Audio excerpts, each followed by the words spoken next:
Estamos de regresso com o programa Consultório. Mais uma vez estamos no ar, dedicado à sua saúde e bem-estar. Como sabe, fazemos este programa a pensar em si e vamos saber já de seguida qual o impacto que o colesterol tem na nossa saúde. Vou recordar o número de telefone para o qual pode ligar, para também juntar-se à nossa conversa e aqui esclarecer a sua dúvida relacionada com este tema ou também medicina geral e familiar. Pode alargar as suas dúvidas a esta especialidade. É o número de telefone 22 508 3297, mas também tem à sua disposição o endereço de e-mail consultório@portocanal.pt. Já sabe que ficamos deste lado até bem perto das 15h30, portanto, ligue, envie-nos o seu e-mail, a sua questão, participe, junte-se à nossa conversa, estamos cá para isso mesmo. Também está connosco a doutora Adriana Relvas, médica de Medicina Geral e Familiar, a quem agradeço muito a presença. Muito obrigada, Sra. Doutora. Obrigada, eu. Sempre um gosto este consultório recebê-la. Muito obrigada. Prazer. Faz parte desta família, já sabe. Portanto, Sra. Doutora, 3 em cada 4 portugueses não sabe qual é o valor do seu colesterol, portanto temos logo aqui um problema. E depois, há pessoas que não sabem o impacto também que o colesterol alto, neste caso, tem na sua saúde. É uma pergunta difícil. Qual o impacto que o colesterol tem na saúde?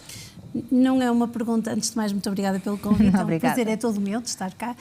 E, portanto, não é uma pergunta difícil, mas é uma pergunta que nos faz a todos refletir, dado que a principal causa de morte e morbilidade do nosso país continuam a ser as doenças cardiovasculares e, como é uma patologia silenciosa, acaba por ser muito complicado a população não se questionar ou a população, perante esta questão, não tentar corrigir e prevenir os eventos cardiovasculares. Portanto, os portugueses continuam a ter colesterol alto, dislipidemias, que é esta maneira pomposa que nós médicos temos de falarmos de um colesterol mau, um colesterol que nos prejudica em termos de doença aterovascular e que, portanto, não está controlado e é sobretudo, cada vez nas faixas mais jovens, não é, Alexandra? Pois. O que nos preocupa também. Isso diz respeito aos hábitos que nós vamos tendo de vida, alimentares, o sedentarismo? Isso mesmo, portanto, o colesterol, o alto colesterol, a hipercolesterolemia,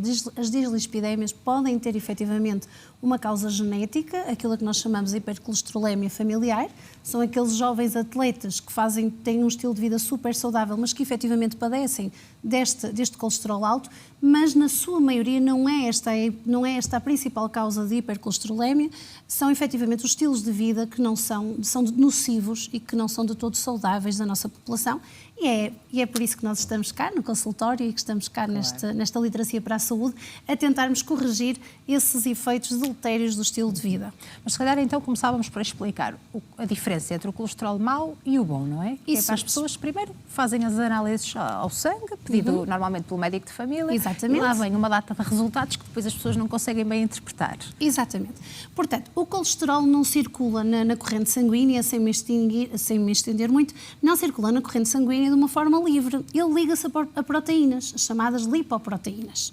Então, estas lipoproteínas, já toda a gente vê, por exemplo, nas suas análises de rotina, que existe o LDL e o HDL. E depois existe um colesterol total. E, portanto, é fundamental que a população portuguesa entenda que mais importante do que o colesterol total, porque o colesterol é algo que todos nós temos no nosso corpo. Claro. A população diz muitas vezes, porque eu tenho colesterol, ainda bem que eu tenho, porque é fundamental para as membranas celulares, para o funcionamento do organismo, mas o bom colesterol. Portanto, o colesterol é então, dentro da corrente sanguínea, não anda livremente, anda associado a estas lipoproteínas e ao bom e o chamado mau colesterol. Portanto, o LDL, que tem a ver com o low, e o HDL, que tem a ver com o high, tem a ver com a ligação a estas tais moléculazinhas transportadoras do colesterol, não é? Portanto, existe o LDL, que é o considerado mau, na gíria portuguesa, o considerado mau colesterol, que nós queremos o mais baixo possível, e temos o HDL, que é aquele que recruta o colesterol que anda livre pelas artérias, capaz de as entupir, e que consegue retomar esse colesterol, através dessa ligação à lipoproteína HDL, até ao fígado, para que ele seja destruído e excretado no nosso intestino. Portanto, quando as pessoas abrem as análises em casa, não tem qualquer problema, têm todo o direito, porque as análises dizem respeito à sua saúde, mas efetivamente é fundamental que entendam depois a interpretação. Porque muitas vezes as pessoas vêm muito assustadas. Eu tenho um HDL de 70, isto é muito mau, doutora. O colesterol total até está normal, mas tenho um HDL de 70, por exemplo. E, portanto, é fundamental que as pessoas só abram as análises quando souberem interpretar os valores, para que não fiquem em pânico e por aí fora. Não sei se respondi à questão. Sem dúvida alguma. É uma questão... E, acima de tudo, esta questão importante de mostrar as análises ao seu médico de família, Exatamente. Claro, para depois seguirem o caminho de um tratamento. Portanto, Exatamente. porque há pessoas que andam anos e anos com o colesterol alto e aí é que devem reconhecer o impacto que tem na sua saúde. Exatamente. Normalmente é silencioso, mas podem existir sintomas, Sra. Doutora, sintomas que às vezes passam despercebidos, não é? Sim, efetivamente, quando nós temos um colesterol total ou um colesterol, um LDL, alto, o que muitas vezes começa a haver doença na própria artéria, ou seja, as próprias artérias, o próprio colesterol não consegue andar transportado nestas tais lipoproteínas, estas moléculas transportadoras, e portanto começa a andar livre nas artérias e forma aquilo a que nós médicos chamamos as placas de ateroma, ou seja, é como se tivéssemos uma mangueira, lá em casa para entenderem, é como se tivéssemos uma mangueira que subitamente começa a acumular lixo. Ora, o fluxo que sai dessa mangueira não vai ser o mesmo. Então é tal e qual nas artérias. As artérias começam a ter este lixo de gordura, de colesterol, não é? Que não estão nas lipoproteínas, mas estão livres. Começam-se a associar e vão estreitar estas artérias e vão impedir que elas façam a sua função de condução do sangue com oxigênio, com nutrientes e por aí fora. E, portanto, nós aí vamos começar a ter ou uma claudicação intermitente, ou seja, é aquela pessoa que do nada começa a ter dores nas pernas súbitas, como se fossem queimação e não sabem muito bem o que é. Aquela pessoa que começa a ter tonturas e mal-estar, porque também não sabem o que é. Muitas vezes são as próprias artérias carótidas, que são estas artérias do pescoço que levam o sangue arterial até ao cérebro, não é? E que, apesar de não entupirem, não formarem trombose, começam a estenosar, ou seja, a tornar estas artérias carotídeas mais estreitas e as pessoas começam a ter tonturas por déficit de oxigênio. Portanto, há uma série de sinais e sintomas que, se as pessoas estiverem atentas, dizem há qualquer coisa em mim que não está bem. E é a altura ideal para procurarem um médico. Aliás, o ideal é nós fazermos análises antes de existirem estes sintomas, não é? Mas, efetivamente, pode dar sintomas, mas já significa algum comprometimento vascular e nós queremos apanhar as pessoas antes deste comprometimento vascular. Claro. A boa notícia é que existe um tratamento. Exatamente. Mas até aqui entramos num ramo, digamos assim, numa área, com alguns mitos, porque muitas vezes nós também aqui ouvimos por parte dos nossos telespectadores, ó, Sra. Doutora, porque eu tomei medicação para o colesterol e há imensos efeitos secundários, não me habituei a esta medicação, não me habituei àquela medicação e, portanto, vamos também tentar desmistificar todas essas questões. Portanto, há medicação, quem tem colesterol alto deve começar a tomar essa medicação, não é? Exatamente. Portanto, antes de qualquer medicação, Alexandra, eu insisto imenso no estilo de vida. O não fumar. Tivemos uma pneumologista com uma apresentação brilhante antes de mim que efetivamente falou sobre a desabituação tabágica, o tabaco, o álcool, as bebidas alcoólicas, o sedentarismo. Mexerem-se, nem que seja 30 minutos, as guidelines internacionais e europeias dizem mesmo que mexermos 30 minutos por dia, pode ser simplesmente ir passear o cão à volta do quarteirão, não tem que ser ir para um ginásio, podem ser exercícios em casa. O facto de evitarmos os fritos, portanto, todas estas medidas, de fazermos uma alimentação equilibrada, rica em fibras, em vegetais, em frutas, é fundamental. E depois, então, calculando o risco cardiovascular, não só olhando para o valor do colesterol total, LDL, HDL, triglicerídeos, mas fazendo um risco score à volta do risco de termos eventos a 10 anos cardiovasculares, é fundamental que se medique. E as estatinas, como estava a falar, são medicamentos seguros, que dentro da mesma classe de estatinas existem vários subtipos e, portanto, se a pessoa não estiver adaptada a uma, é só falar com o médico que prescreveu para que se possa readaptar a outro tipo de fármaco, mas que efetivamente de forma segura consegue baixar. Claro. E o importante é que nós tenhamos o colesterol controlado. É uma medicação que se deve tomar diariamente. Diariamente. Muitos pacientes fazem aquela brincadeira de fazem as análises, têm o colesterol alto, são medicados, o médico de família, o cardiologista, o médico assistente vai medicar em conformidade e o que acontece é que o colesterol normaliza. O colesterol normaliza e a pessoa diz isto até me dá dores musculares ou isto até me dá muitos mitos, não é? Os tais mitos à volta da medicação. Eu vou parar porque já está normal.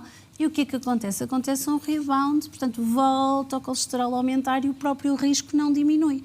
Portanto, é fundamental que o colesterol seja diminuído à custa de uma medicação que se toma todos os dias.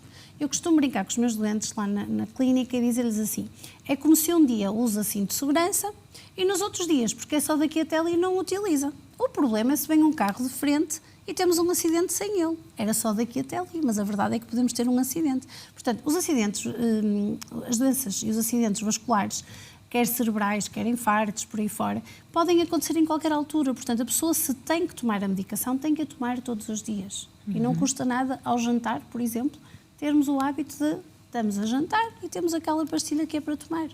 Não é? E esses efeitos secundários de que as pessoas se queixam, Sra. Doutora, é coincidência de outra medicação ou são, de facto, sintomas de outras doenças, patologias que podem surgir ou, de facto, há alguma habituação do sistema do corpo à tal estatina habitual do colesterol?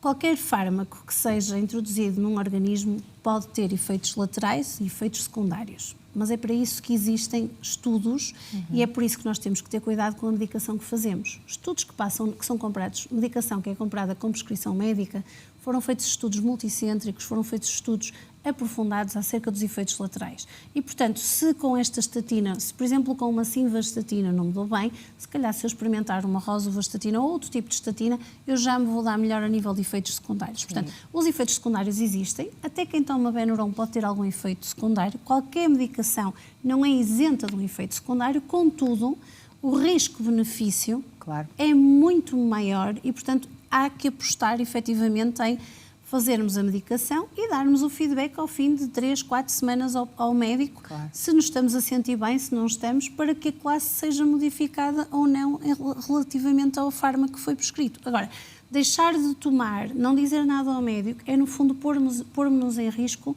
de um evento cardiovascular que infelizmente cada vez mais no nosso país tem existido em jovens.